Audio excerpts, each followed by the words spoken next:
Welcome GC 365. We are April 14th. I am Pastor James from the Lake Stevens campus, and my special guest today is Pastor Jordan, the Mill Creek Middle School pastor. Mill Creek Middle School pastor. Again, very long title that you have, which is, I'm a little jealous because I'm just campus pastor, but it is what it is. You could be great campus pastor assistant. The ambassador to change of campus pastistry, if we that's can a word. Make this happen. Sure.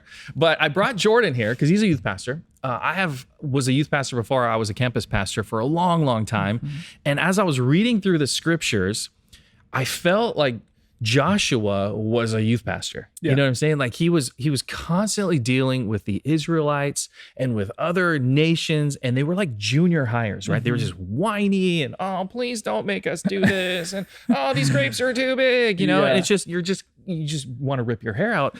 And I just imagine this is like, he would be a pretty sweet youth pastor, right? Yeah. And so I thought, let's bring Jordan here. He's a youth pastor. I was a youth pastor for a long time. And he knows how to destroy people. So just like, hey, this doesn't work, I'm going to destroy it. Sometimes you do have to destroy one kid to set the stage so that the other kids fall in line. Right? So I totally understand that, and they're wondering where they came from. But we're picking up in chapter 9. Joshua's on a warpath. He's destroying people, like you said. Mm-hmm. He comes across the Gibeonites. Now, who are the Gibeonites? Do you remember? I don't remember exactly who they are, but I know that... Or what did they do? Let's say, what did they do here? How was their interaction with Joshua? Yeah, so they come along and they proceed to make it look like they're from a far off land. Like they've traveled a far distance just to see Joshua and the Israelites, and to present it as they are trying to long after this people that are for God, and these people know the Lord. So we came to see them, and they show up with nice moldy bread to even portray themselves as they took a long journey. Yes, old wineskins. Yep. Well, they were doing this because they were in the path of destruction. You know, you were talking about how Joshua was going from, it was wartime. It wasn't like he was just a mean guy. So it was wartime, and these Gibeonites were in the path of where he was going. Right. So it was kind of like they could see it coming, and they're like, oh, we need to do something. So they pulled a fast one on him, right? They tricked him. Yeah. And as I was thinking about this, I thought, it'd be fun if you and I shared some of our experiences as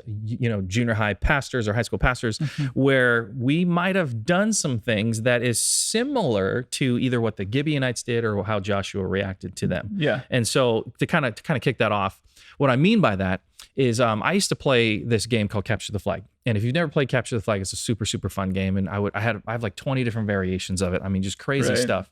And one of the variations that was really popular among the students was what we call either zombie or traitor. And so it's basically the same concept. And how that worked is you have two teams. One person is fake on each team, and they technically work for the other team, but the other ones don't know who it is. So they would be behind the scenes tagging people and basically tagging them and recruiting them to their team. And so you're constantly having these two teams that don't know who's on whose team, and they're fighting each other. And they're going, wait, are you on my team? Are you not? No, I'm on your team. And then they turn their back and they slap them. Exactly. Yeah. And they're full on deceiving them, and they just don't know what to do. Yeah. So here they are, and I'm looking at the same story thinking, this is the Gibeonites. They're playing Capture the Flag right now. Yeah. They're like, hey, we're on your team. And then they turn around and Joshua figures it out. He does figure it out, but then there's nothing he can do about it, right? No. Because they create an oath. They say, well, we won't kill you because you're paying respect. So you traveled so far. Oh yeah, we will not kill you. And then they find out who they are, and it's like, wah, wah, wah. Yeah. We can't destroy you. We made an oath. Yeah. What do we do with this, right?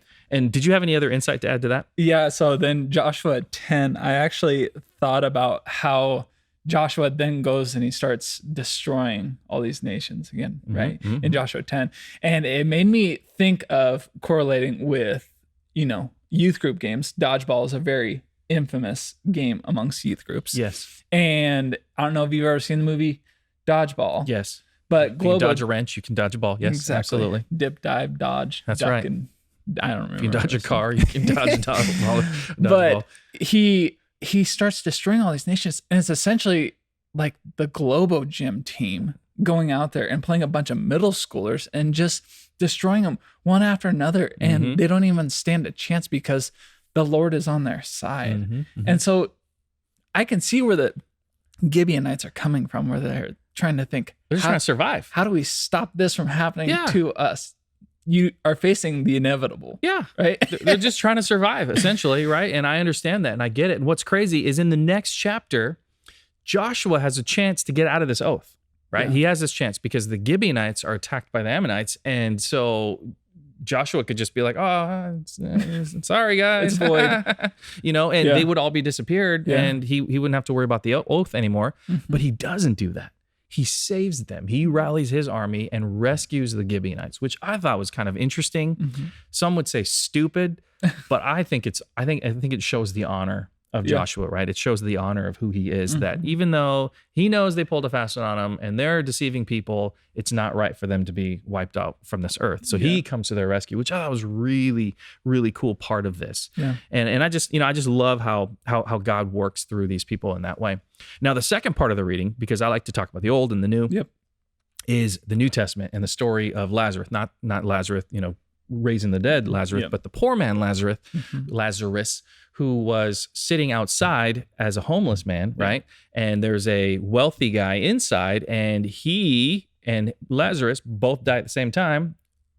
The wealthy guy, where does he go? Hell. He goes to hell. Mm-hmm. And Lazarus, he actually goes to heaven, right? And he has all these riches and all these fun stuff. And you see this man reacting. He's like, oh, please have mercy. And God's like, what's done is done. Yeah. And well, please go tell my family. And he's like, nope, they have their chances too.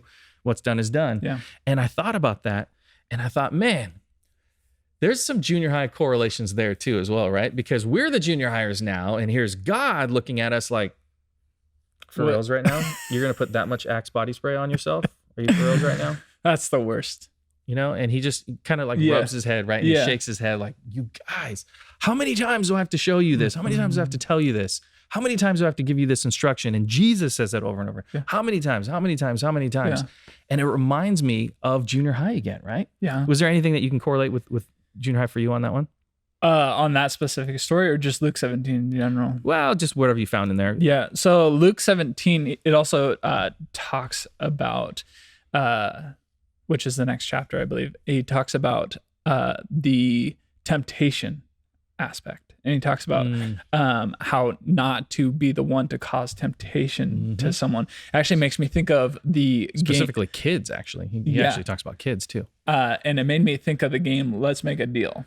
Have you ever played? Yeah, sure. And not on TV, but no. But just I've played it in youth group. Oh, for sure. All the time. And so the goal of the game is trying to deceive and be the deceptor to the person who is trying to say, well, should you take this deal or what's in the box what you can't see? And you're as the host, you're trying to get them to take the least value. Oh yeah. So that you don't have to like those put moments, that on your expense report. Right? Yeah. Well, I love that part too.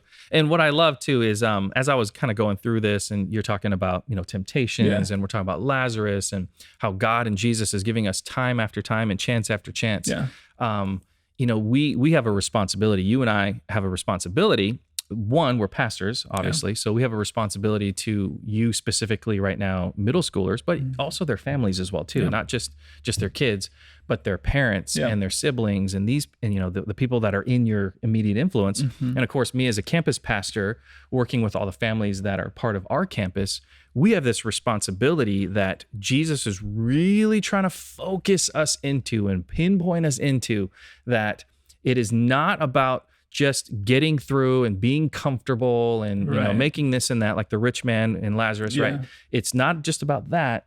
It's about connecting. It's about following the orders of Christ. It's about following when he says, do and go and be and even tell. When it's uncomfortable.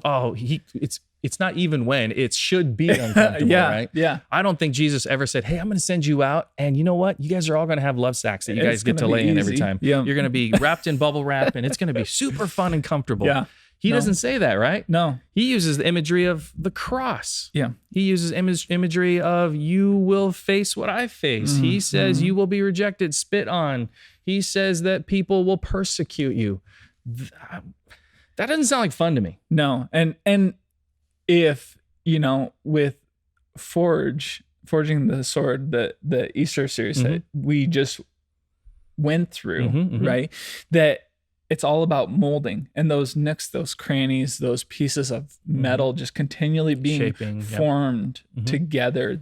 And the fire that you go through, right? And all of that stuff that brings the whole process together. And right. So I think it's a growth. It is, absolutely. Every day. It is a growth. You said molding and growth. I just literally thought mold for a second. I don't know why. That's not what we're talking about. Mold does grow, though. That's true. That's what I literally thought of first. But that's not what we're talking about. We're talking about growing as God is growing inside of you and he has the fire burning. Yeah. And so we want to encourage you today. Please continue to read with us. Please continue to follow along with us. This is something that is massively important.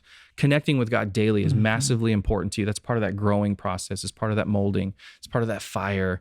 And these are the ways that we connect with Jesus is through scriptures, through reading, through prayer, through spending time with each other, through listening, through letting, God be the junior high pastor and us going, oh my God, and him saying, no, do it. Yeah. And we just do it. And just being together with him. I think that's just what we want to encourage you to do is spend time with God as much as humanly possible. I want to thank Jordan for being here with me. Thank you for your junior high insight as well. Yeah. We encourage you to continue to follow and watch us, and we'll see you guys next time.